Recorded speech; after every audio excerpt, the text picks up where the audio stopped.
Everybody, everybody, everybody, everybody, everybody, everybody. The armor of God. We are in week 3, day 5, which is the strategy session. So Priscilla Shirer says that the Lord has made sure that nothing can keep us from going into battle undressed.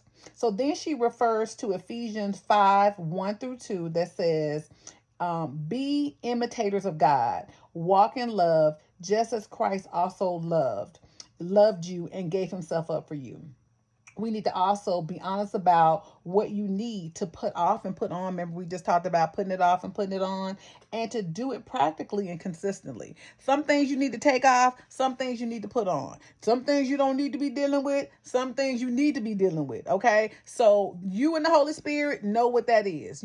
Until you are convicted, just keep living, just keep moving forward. God will align you. Let me say, if you a smoker, if you a whatever it is you do, keep doing what you do. Now, I would be in modesty. I'm sitting up here advocating drug usage or any type of usage. But if you're not convicted, don't worry about that. Do live your life. Just keep loving God, keep fellowshipping with him. I believe me, he gonna get you. He gonna get you. If something he don't want you to do, ain't no matter what anybody else says, he will convict you. And the thing is, a lot of people don't listen to their bodies. So if you're a smoker and you start developing issues with your lungs, issues with your throat, issues with all this type of stuff, and you're like, well, God ain't convicted me.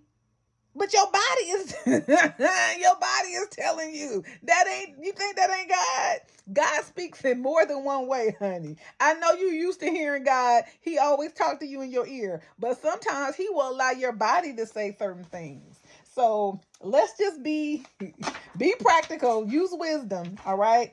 But know that she says, make your prayers unique. Be specific regarding circumstances and concerns in your life. Include promises to God and his instructions. So God, I promise you, if you do this for me, I will do this. And keep your word, because you want God to keep his word, right? So keep your word. I don't know if you've ever made a promise to God.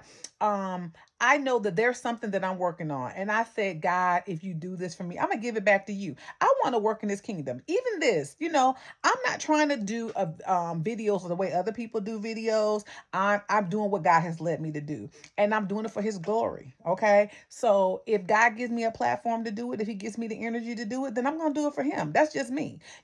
Whatever God is leading you to do it, but give something back to him at the same time. All right. That's all about the strategy plan. She says, God and his instructions, he will give you through your studies this week.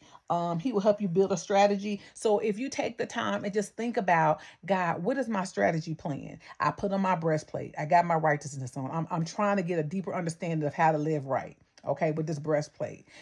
What is my strategy? What do you want me to do tomorrow? What do you want me to do for the rest of the night? What do I not need to do? Who do I not need to talk to? What do I not need to watch? We got to be very protective of our gates, our ear gates, our mouth gates, our nose gates. If that's what if you smelling something, that's gonna lead you to do whatever, eat whatever, or do just we have to be mindful. And as I'm talking to you, I'm talking back to me, because I know my stuff. So it's important to know your stuff and then create a strategy around that. All right, y'all, this was very simple. Stay tuned for week 4. Everybody, everybody.